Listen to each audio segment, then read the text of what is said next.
But guys, let's get into the final thoughts of the AFC North. So guys, let's recap of what we just went through. The Pittsburgh Steelers, guys, I think they finished 10-7. The addition of Aaron Rodgers and DK Metcalf gave them an extra win or two, giving them definitely a playoff berth and potentially a division championship. 2 months ago, guys, I had the Steelers were on the fringe of a 9-8 team, but potentially a losing team. But now with Aaron Rodgers underneath center and DK Metcalf in the building, the team ceiling skyrockets. The defense is still elite. The offense has veteran leadership, and Mike Tomlin has never had a losing season. 10 wins feels like the floor. And if Aaron Rodgers' experiments click, there could be a dark horse 13-14 wins. I could definitely see it. Now we looked at the Baltimore Ravens. I have them as a 12-5 team. They have a lot of big games on the road. They do have a very, very tough schedule yet again. Last year, they had a tough schedule. This year, they got an even tougher schedule. The Buffalo Bills and the Kansas City Chiefs on the road sucks, especially in the first 4 weeks of the season, right? Now, guys, the Ravens are in that elite tier, but the road heavy schedule is no joke. If Lamar Jackson dominates like he used to, especially against the NFC North, against the NFC teams in general, 15 wins for the Baltimore Ravens is realistic. But they've shown late season vulnerabilities, and the Steelers could be their kryptonite yet again. The floor is 10 wins, and the ceiling is a top seed in the AFC. I do like the Baltimore Ravens in 2020-25 season. Now, the Cincinnati Bengals, guys, I had their final record at 10-7. They finally start off hot. They start 2-0 for the first time in years, right? Stewart signed. Hendrickson could be signed. We don't know. Guys, this team is sneaky. This team is sneaky. They could be really, really good or really, really bad. But after a midseason slump, in my eyes, they catch fire down the stretch with 5 straight wins. Trey Hendrickson's status could swing a game or 2 or 3 with him healthy and Stewart locked in. This could be a 10-win playoff team. Without him, they drop to 5 to 6 wins easily. Consistency from the defense will be the challenge in 2025 for the Cincinnati Bengals.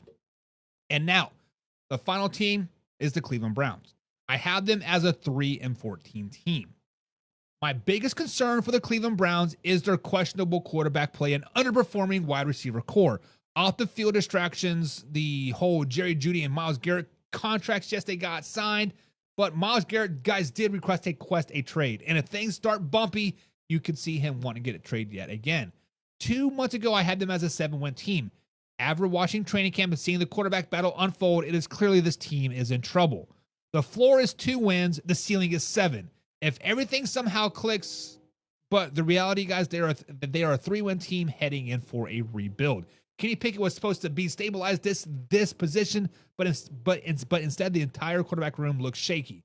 So my final standings, I had the Baltimore Ravens coming in at number 1 at 12-5. The Steelers come in at 10-7 at number 2. The Bengals are at 3 at 10-7.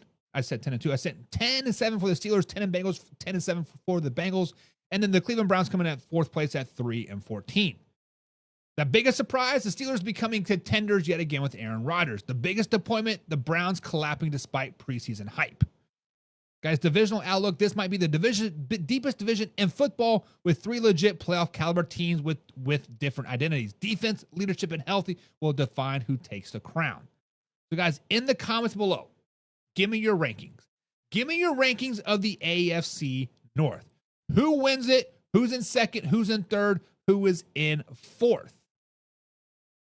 James Frank says, I told you they'd suck last year, and I'll tell you this again before the season starts. The Steelers will suck again. James, my man, slow it down, baby. Don't be hating on the Pittsburgh Steelers because they're better than your Cleveland Browns. And Old Man River says the Steelers will be a wild card team. I do agree. That is their MO. They're good enough just to be a wild card team and a one and done. Old Man River says the Ravens will be the number 1 seed. The number 1 seed overall in the AFC. I think that goes to the Buffalo Bills. Buffalo Bills got a pretty easy, pretty favorable schedule. Derrick says if Roger plays like someone woke dad up from a nap, game on. But if he treats misplays by players, they're like Karen, game over. True facts. Old Man says the Browns will be 5-12. And James says, just in case you guys forgot, Browns versus everybody. Browns versus everybody. Derrick standings are as followed. Baltimore Ravens first place. Cincinnati Bengals second. Browns third. Pittsburgh in fourth. And Old Man River says, I second that.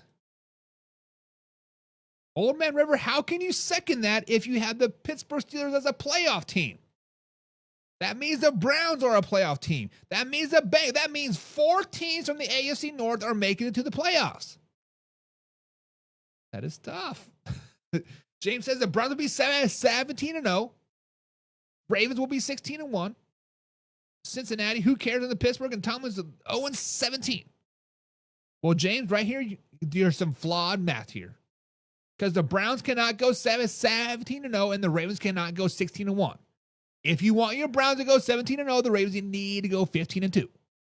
There it is. Common Room 3022 says Ravens will be at 12-5, Steelers at 11-6, Bengals at 9-8, and the Browns 3-14. I can get behind this. Common. I can get behind this. Old Member says Shador Sanders will be started by week 5. Old Man River, I think if Shador Sanders does start, it'll be after the bye. Bye week. And I believe their bye week was week 6. Right? Week 6. Derrick, you're right. Math ain't mathin', James. The math ain't mathin', James.